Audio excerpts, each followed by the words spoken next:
नमस्कार मित्रों, एसएससी अड्डा जीके में आपका बहुत बहुत स्वागत है। आज हम पंचायती राज के संबंधित महत्वपूर्ण क्वेश्चंस करेंगे। पहले पार्ट 1 डाल दिया गया है, आज इसका ये पार्ट दूसरा है। यहाँ पर सभी महत्वपूर्ण क्वेश्चन जो पंचायती राज से संबंधित है लिए गए हैं। कुछ क्वेश्चन पहले ले लिए गए तो कुछ जो बच गए थे वह आज लिए गए हैं।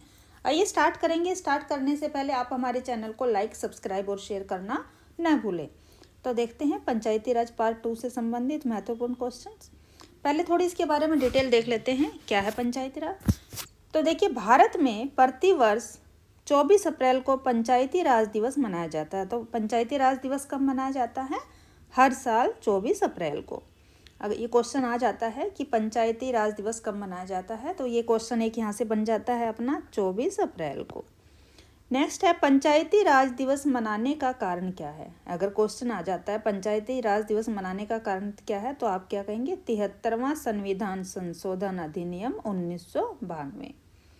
नेक्स्ट है, 24 अप्रैल 1993 से प्रभाव में आया था। तो ये अगर आता है कि पंचायती राज कब से प्रभाव में आया, तो यह 24 अप्रैल 1993। तो ये देखिए क्वेश्चंस बनते जा रहे हैं। पंचायती राज व्यवस्था में विकास का प्रभाव निचले स्तर से ऊपरी स्तर की ओर करने के लिए वर्ष 2004 में पंचायती राज को अलग मंत्रालय का दर्जा दिया गया। क्वेश्चन अगर आता है कि पंचायती राज को अलग मंत्रालय का दर्जा कब दिया गया, तो क्या कहेंगे? कब दिया गया? तो 2004 में। भारत में पंचायती राज के गठन व उसे सशक्त करने की अवधारणा महात्मा गांधी के दर्शन पर आधारित है। तो देखिए यहाँ भी क्वेश्चन बन जाता है कि भारत में जो पंचायती राज का गठन है उसको सशक्त करने की अवधारणा किसके दर्शन पर आधारित। अगर क्वेश्चन आएगा तो उत्तर रहेगा महात्मा गांधी के। लॉर्ड रिपन को भारत में स्थानीय स्वायत्त शासन का जनक माना जाता है। तो भारत में स्थानीय स्वायत्त शासन का जनक किसे माना जाता है? लॉर्ड रिपन को। वर्ष 1982 में उन्होंने स्थानीय स्वशासन संबंधी प्रस्ताव दिया था। तो अगर क्वेश्चन पूछा जाए कि लॉर्ड रिपन ने स्थानीय स्वशासन संबंधी प्रस्ताव कब दिया गया, तो उत्तर रहेगा 1982 में, जिसे स्थानीय स्वशासन संस्थाओं का मैग्ना कार्टा कहा जाता है। तो देखिए, जो ये स्थानीय स्वशासन है इसको क्या कहा जाता है? तो इसको स्थानीय स्वशासन संस्थाओं का मैग्ना कार्टा भी कहा जाता है। क्वेश्चन पूछा जाए कि स्थानीय स्वशासन संस्थाओं को क्या कहा जाता है, तो क्या कहेंगे? उत्तर रहेगा मैग्ना कार्टा। देखिए यहाँ से आपके 7 से 8 क्वेश्चन अभी बनकर तैयार हो गए। आगे आइए और क्वेश्चन देख लेते हैं। 73वां संविधान संशोधन किससे संबंधित है? तो अभी आपको पता ही लगी गया है, तो किससे है? पंचायती राज से। यह संसद में कब पारित किया गया था? तो यह संसद में 1992-93 पारित किया गया था। अगर क्वेश्चन पूछा जाए कि यह कब पारित किया गया, क्या 73वां संविधान संशोधन कब पारित किया गया था, तो यह 1992-93 में इसको पारित किया गया था। और किससे संबंधित है? पंचायती राज से। तो देखिए 2 क्वेश्चन यहाँ पर बनकर तैयार हो जाते हैं। भारत में स्थानीय स्वशासन का जनक किसे माना जाता है? तो उत्तर क्या रहेगा? लॉर्ड रिपन को। किसको? लॉर्ड रिपन को। कब? इन्होंने 1880-84 में इसका स्थापना की थी। तो देखिए यहाँ से भी 2 क्वेश्चन है कि स्थानीय स्वशासन का जनक लॉर्ड रिपन को कब से कब तक? 1880 से 84 तक। तो देखिए सभी जगह 1-1, 2-2 क्वेश्चन यहाँ बनते जा रहे हैं। पंचायती राज किस अनुसूची में आता है?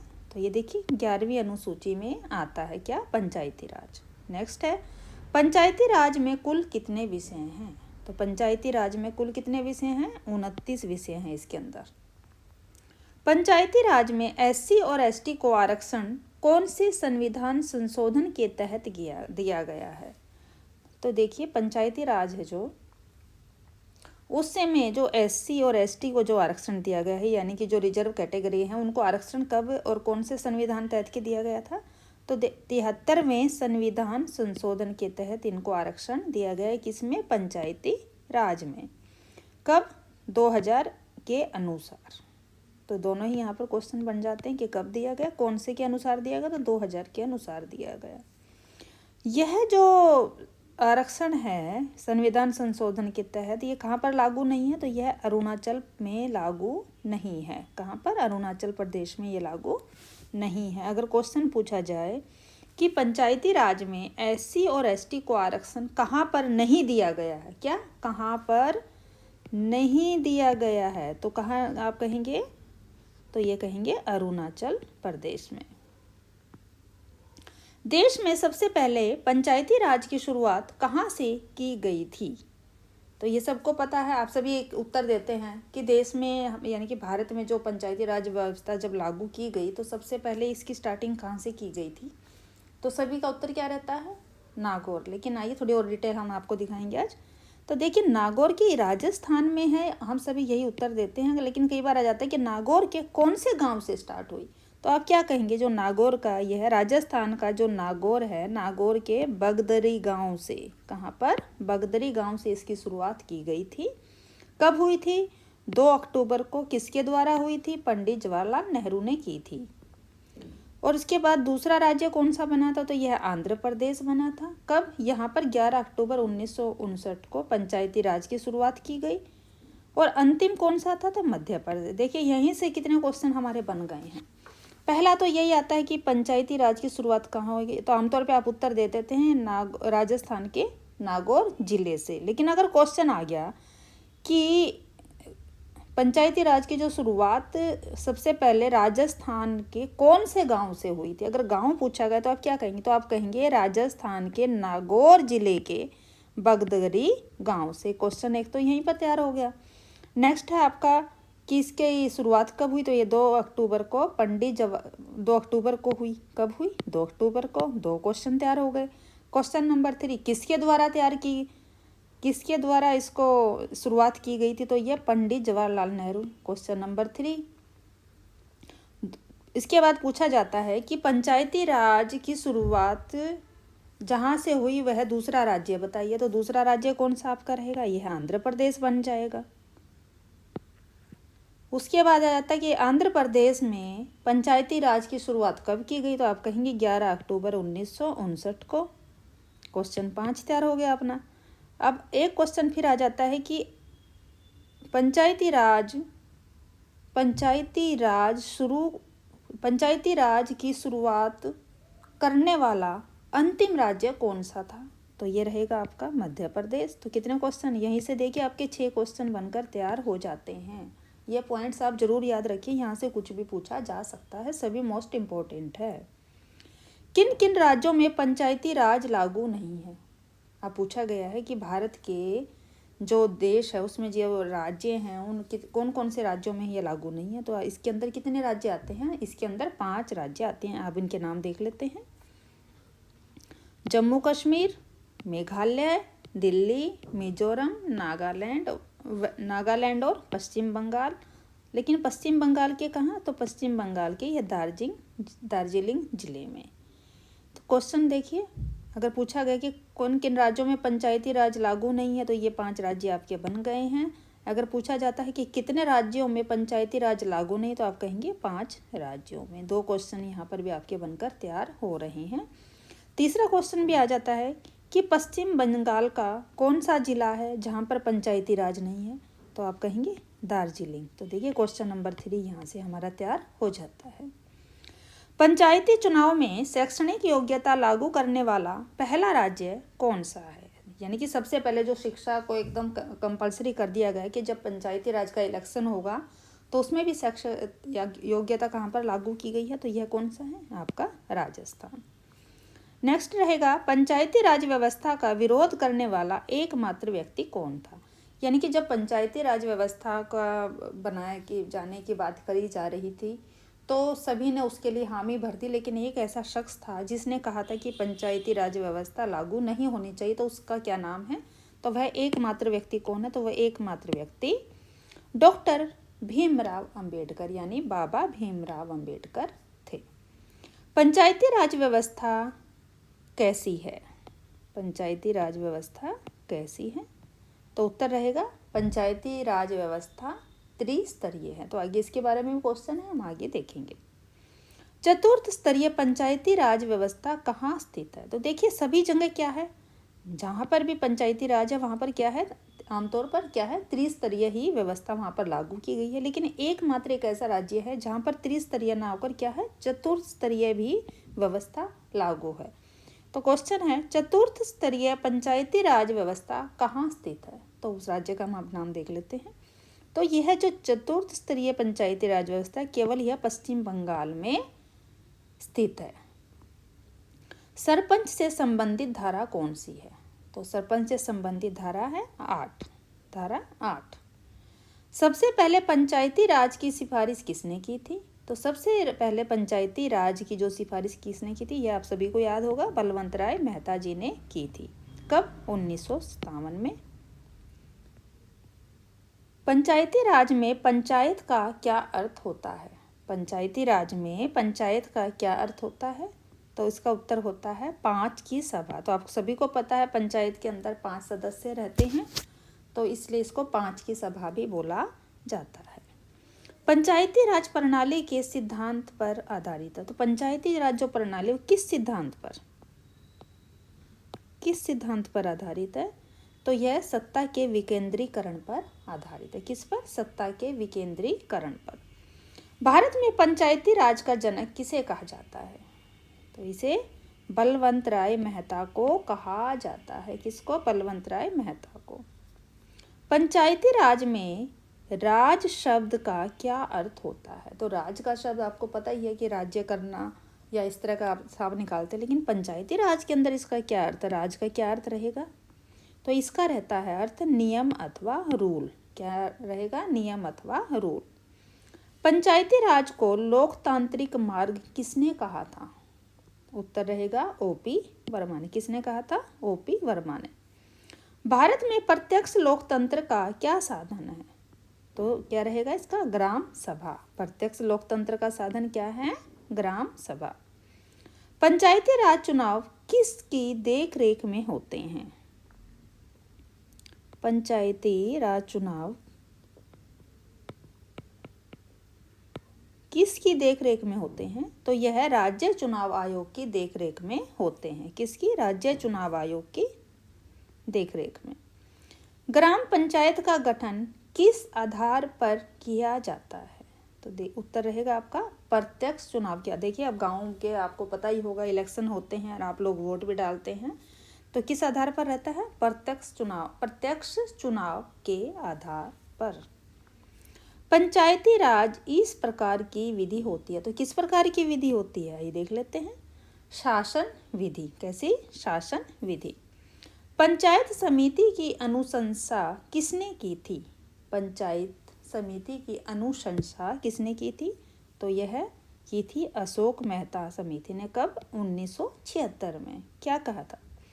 1976 में जो जनता दल सरकार ने पंचायती राज में सुधार के लिए इस समिति का गठन किया था। किसका?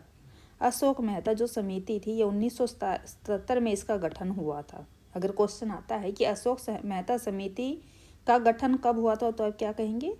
1977 में। तो ये 1970 में किसकी सरकार थी? तो 1977 में जनता दल की सरकार थी। तो इनका क्या सुझाव था? तो इन्होंने कहा था कि पंचायती राज में सुधार के लिए किस लिए किया गया था इसका गठन? किसका? अशोक मेहता समिति का गठन क्यों किया गया था? तो इसका गठन था कि पंचायती राज में सुधार के लिए इस समिति का गठन किया गया था। कब? 1976 में। त्रिस्तरीय पंचायती राज व्यवस्था का सुझाव किसने दिया था? यह 3 स्तर कौन कौन से? तो आप सभी को पता है त्रिस्तरीय जो पंचायती राज व्यवस्था का सुझाव किसने? बलवंत राय मेहता जी के द्वारा दिया गया था। तो इसका गठन कब किया गया था? गठन हुआ था 1957 में। तो क्वेश्चन पूछा जाता है जब कि पंचायती राज व्यवस्था का जो बलवंत राय मेहता समिति है जो, इसका गठन कब हुआ? तो आप कहेंगे 1957 में। क्वेश्चन एक ये बन जाता है। दूसरा यही है कि पंचायती राज व्यवस्था का सुझाव किसने दिया था? तो ये रहा क्वेश्चन नंबर 2 आपका तैयार हो जाता है यहाँ से, बलवंत राय मेहता ने। फिर है कि 3 स्तर जो हैं वे कौन कौन से हैं? तब वो स्तर भी देख लेते हैं कौन कौन से हैं। तो पहला स्तर है ग्राम स्तर पर। तो यह क्या है? ग्राम स्तर पर ग्राम पंचायत। खंड या ब्लॉक स्तर पर क्या होती है? पंचायत समिति। और जिला स्तर पर क्या रहती है? आपकी जिला परिषद। तो देखिए जो त्रिस्तरीय है वो कौन से स्तर हैं तीनों? तो ये तीनों, ये 3 स्तर यहाँ पर हैं। तो इन तीनों स्तर के नाम भी आपसे पूछे जा सकते हैं। द्विस्तरीय पंचायती राज का सुझाव किसने दिया था? जब त्रिस्तरीय अगर बात हुई तो कहा गया कि नहीं, त्रि ना होकर 3 तरह के स्तर ना होकर 2 का ही होना चाहिए। तो ये सुझाव किसका था? तो यह अशोक मेहता का सुझाव था। तो अशोक मेहता समिति की तरफ से सुझाव दिया गया था कि पंचायती राज जो है उसमें 3 स्तर ना होकर 2 स्तर होने चाहिए, तो उसको द्विस्तरीय होना चाहिए, त्रिस्तरीय नहीं होना चाहिए। इसका अभी बताया था आपको कि अशोक मेहता समिति का गठन कब हुआ है? 1976 में। उनका क्या सुझाव था कि कौन कौन से होने चाहिए वो द्विस्तर भी? तो वो 2 स्तर कौन से थे? जिला परिषद व मंडल पंचायत, ये 2 स्तर इन्होंने बताए थे। ठीक है, नेक्स्ट देखते हैं। जिले को बुनियादी योजना की इकाई बनाने का नियमित चुनाव करवाने का सुझाव किसका था? जो जिला है, जिले को बुनियादी योजनाओं की इकाई बनाने का जो नियमित चुनाव करवाने का, कि टाइम टू टाइम चुनाव इलेक्शन होते रहने चाहिए, यह सुझाव किसका था? किसने ये एडवाइस दी थी? तो ये दी थी GBK राव समिति के द्वारा यह सुझाव दिया गया था। इसका गठन कब हुआ था GBK राव का? तो इनका गठन 1985 में हुआ था। पंचायतों को संवैधानिक दर्जा प्रदान करना व अधिक वित्तीय साधन सौंपने की सिफारिश किसके द्वारा की गई थी? कि क्या होना चाहिए? पंचायतों को एक तो संवैधानिक दर्जा दिया जाना चाहिए, दूसरा क्या कहा कि उनको वित्तीय संसाधन भी सौंपने जाने चाहिए। किसको? पंचायत को, ताकि वे खुलकर कार्य कर सके। तो यह सिफारिश किसके द्वारा की गई थी? यह किसके द्वारा की गई? ऐसा सुझाव किसके द्वारा दिया गया था? तो यह सिफारिश की थी LM सिंधवी ने। इसका गठन जो LM सिंधवी ये समिति थी जो, इसका गठन कब हुआ? इसका गठन 1986 में हुआ। सादिक अली समिति का गठन कब हुआ? तो इसका गठन हुआ था 1964 में। इनका क्या कहना था देख लेते हैं ये भी। इस समिति का सुझाव था कि प्रधान व जिला प्रमुख के चुनाव में ग्राम पंचायतों के सभी सदस्यों को सम्मिलित किया जाना चाहिए। इन्होंने क्या सुझाव दिया था सादिक अली समिति के द्वारा? तो इन्होंने सुझाव ये दिया था कि प्रधान व जिला प्रमुख के चुनाव में, जब भी जिला प्रमुख और प्रधान का इलेक्शन होगा तो क्या होगा उसमें ग्राम पंचायत के जो सदस्य होंगे उन सबको भी सम्मिलित, उनको भी शामिल करना चाहिए। अच्छा, इसका गठन कब हुआ? तो 1964 में इसका गठन हुआ था। आइए नेक्स्ट देखते हैं क्वेश्चन। गिरधारी लाल व्यास समिति के क्या सुझाव थे? तो गिरधारी लाल जो व्यास समिति थे इनका जो गठन हुआ समिति का, ये पहले देखते हैं। गिरधारी लाल व्यास समिति का जो गठन है वो कब हुआ? 1973 में हुआ था। और इनका सुझाव क्या थे? तो सुझाव इनके थे ग्रामीण विकास की मजबूत कड़ी के रूप में जिला परिषद का गठन। क्या? ग्रामीण विकास की मजबूत कड़ी के रूप में जिला परिषद का एक तो गठन होना चाहिए, दूसरा पंचायती राज व्यवस्था को पर्याप्त वित्तीय साधन उपलब्ध कराने चाहिए। नेक्स्ट है हनुमंत राव समिति के प्रमुख सुझाव क्या थे? तो इनके प्रमुख सुझाव पहले देखते हैं इनके गठन के बारे में। तो देखिए इसका गठन कब किया गया था? इसका गठन 1982 में हुआ था। अगर पूछा जाए कि हनुमंत राव समिति का गठन कब हुआ, तो उत्तर आपका क्या रहेगा? 1982। अब इनके सुझाव क्या थे? तो इनके अनुसार पंचायती राज में स्थानीय भागीदारी अधिक से अधिक होनी चाहिए। नेक्स्ट है क्वेश्चन, लक्ष्मीधर सिंधवी समिति के अनुसार क्या सुझाव थे? तो अब इनके बारे में भी देख लेते हैं। तो जो लक्ष्मीधर सिंधवी समिति है इसका गठन कब हुआ? तो गठन इनका हुआ 1986 में। इनका सुझाव क्या था? सुझाव थे कि ग्राम सभा का गठन किया जाना चाहिए। क्या किया जाना चाहिए? ग्राम सभा का गठन। पंचायती राज व्यवस्था को संवैधानिक दर्जा प्राप्त होना चाहिए और पंचायतों को ज़्यादा से ज़्यादा आर्थिक संसाधन प्रदान करने चाहिए। देखिए ये बिल्कुल सुझाव तो सभी अच्छे हैं। अगर आपके पास आर्थिक संसाधन होंगे, संवैधानिक दर्जा होगा, तो क्या होगा? आप खुल के अच्छे से गांव का विकास कर सकते हैं। PK थूगन समिति के पंचायती राज के लिए क्या क्या सुझाव थे? अब ये PK थूगन समिति भी हैं, ये कब बनी आई इसके बारे में देखते हैं। तो इनका गठन हुआ था 88-89 में। क्या हुआ था ये गठन? अगर क्वेश्चन आता है कि PK थूगन समिति का गठन कब हुआ, तो क्या कहेंगे? 88-89। अब इनके जो सुझाव थे वो भी देखते हैं। इन्होंने सुझाव दिया कि पंचायती राज जो संस्थाओं को संवैधानिक दर्जा जिला नियोजन स्तर पर तो इनको संवैधानिक दर्जा कैसा होना चाहिए? जिला नियोजन स्तर पर राजनीतिक एवं प्रशासनिक व्यवस्था लागू करना। तो देखिए पंचायती राज संस्थाओं को संवैधानिक दर्जा, जिला नियोजन स्तर पर राजनीतिक एवं प्रशासनिक व्यवस्था, ये सब इन्होंने बोला, ये सुझाव इनके थे। किसके? पीके थूगन समिति के। और पंचायती राज व्यवस्था के चुनाव को नियमित करवाना। नेक्स्ट है हरलाल सिंह खर्रा समिति ने पंचायत राज के लिए क्या क्या सुझाव दिए हैं, तो ये भी देखेंगे। इस सबसे पहले देखते हैं इनका गठन कब हुआ। तो गठन इनका कब हुआ? हरलाल सिंह खर्रा समिति का गठन 1990 में हुआ। अब इसके सुझाव देखते हैं। पंचायती राज संस्थाओं द्वारा सरकार द्वारा दिए जाने वाली अनुदान की राशि को बढ़ाया जाना चाहिए। इनका सुझाव ये था कि जो अनुदान राशि मिल रही थी पंचायत को, वह कम है, उसको और ज़्यादा बढ़ा दिया जाना चाहिए। अगर आपके अनुदान की राशि बढ़ा दी जाती है तो क्या फ़ायदा रहता है? तो विकास कार्य और ज़्यादा किए जा सकते हैं। कई बार वो राशि कम पड़ जाती है विकास कार्यों में, इसके लिए ये सुझाव इनकी तरफ से दिया गया था। तो ये थे देखिए हमारे क्वेश्चन। आपको हमारी ये कैसे लगी है प्लीज़ ज़रूर बताएं। आगे भी हरियाणा से संबंधित अन्य वीडियो आती रहेंगी। आप हमारे चैनल को ज़्यादा से ज़्यादा लाइक, सब्सक्राइब